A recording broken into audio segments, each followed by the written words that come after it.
Good evening. Welcome to South Asia Newsline. I'm Yesh Chanzom. Here are the top stories we are tracking for you on Thursday, the 8th of July. India's PM Modi brings in fresh faces in cabinet reshuffle amid COVID crisis. Journalists in Pakistan protest against law curbing press freedom. And Sri Lanka holds policy raids to support sustained economic recovery.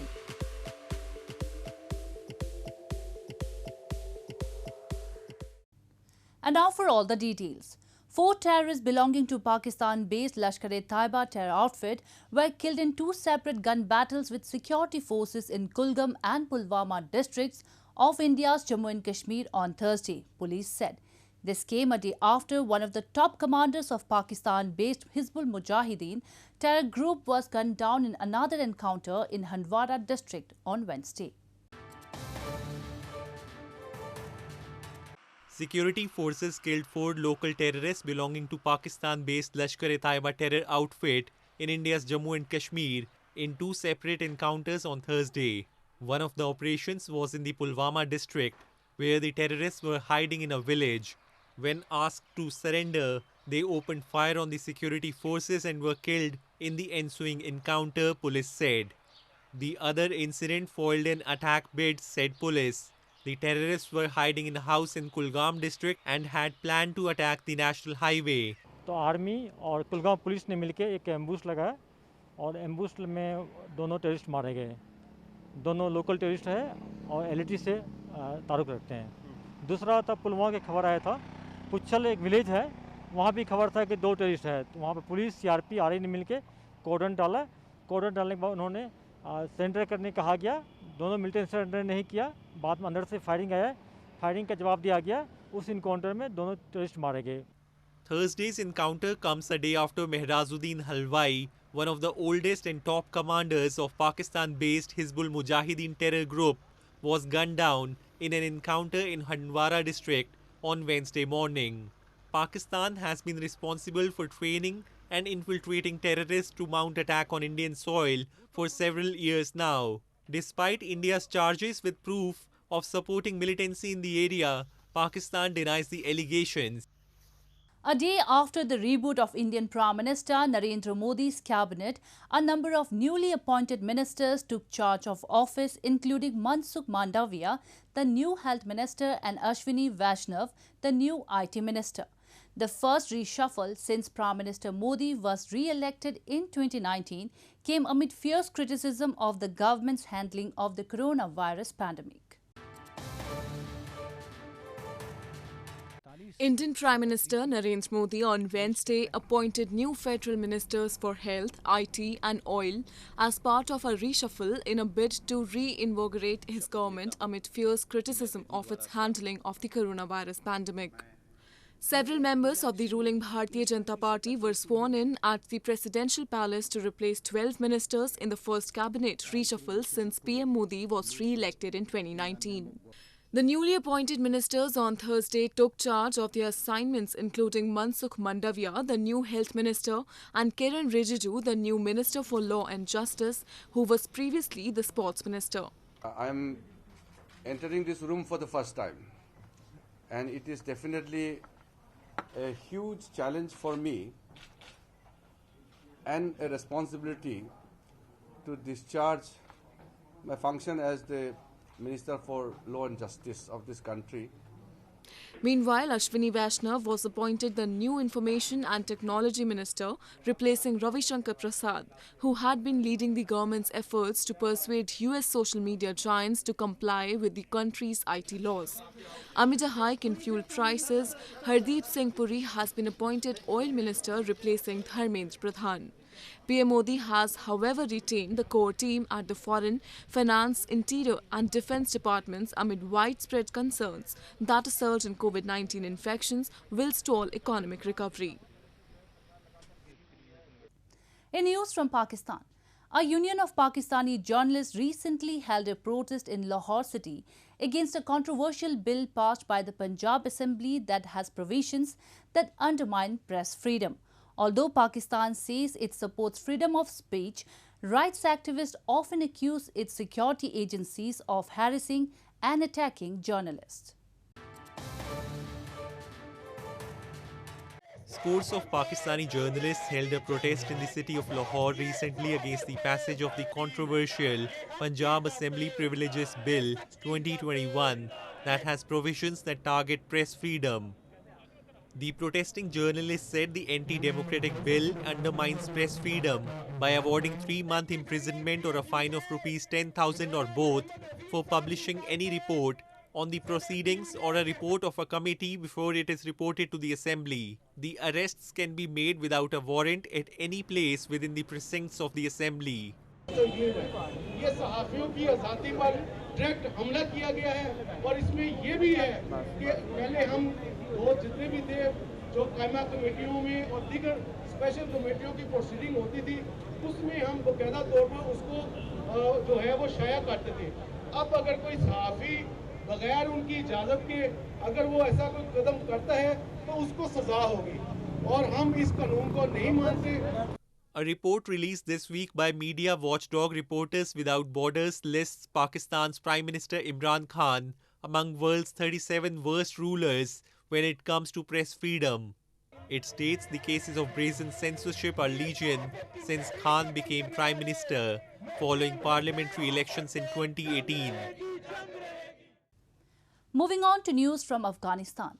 As Taliban continue to launch their offensive as US-led foreign forces withdraw after 2 decades of war in Afghanistan and Afghan forces wrest back insurgents' control, US has urged Afghanistan's neighbors to play a constructive role in Afghan peace talks in order for there to be a just and durable peace in the country.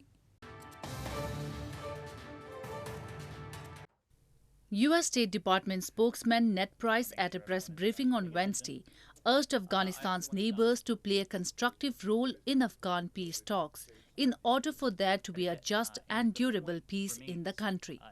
This comes at a time when the Afghan delegation are holding talks with a group of Afghan politicians led by former Vice President Yunus Qanuni, who have travelled to Tehran from Kabul.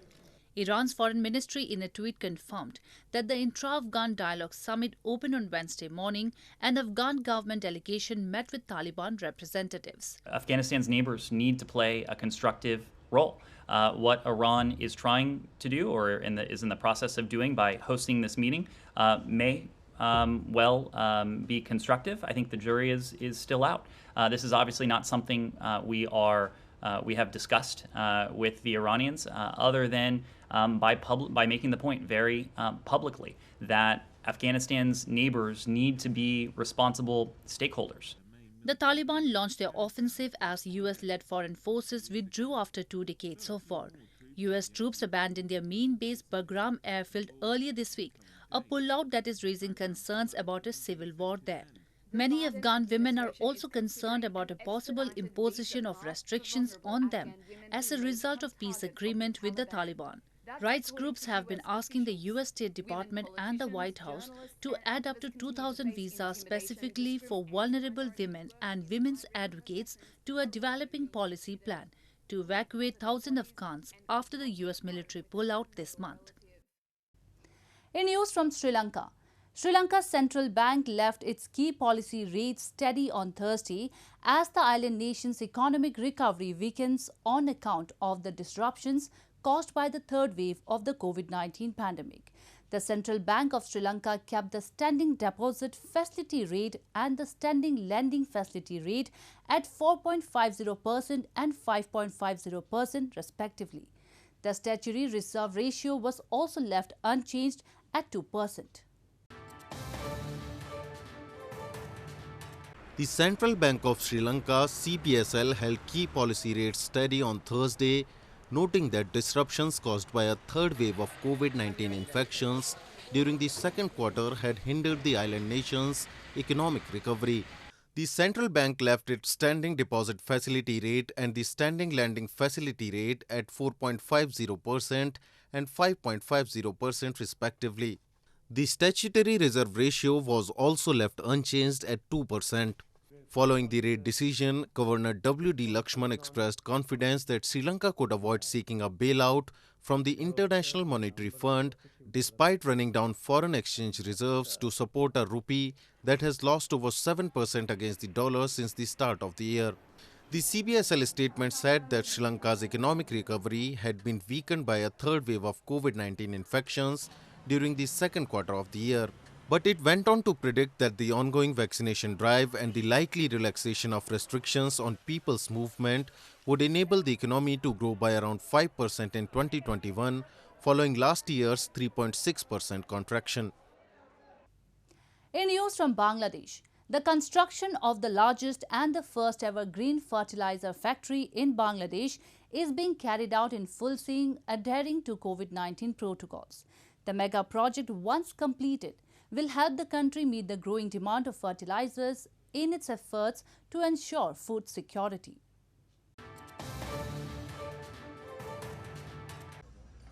The construction of Ghorashal Polash Urea Fertilizer Project, Bangladesh's largest and first ever green fertilizer factory in Narsingri district, has been carrying on smoothly despite the COVID-19 pandemic.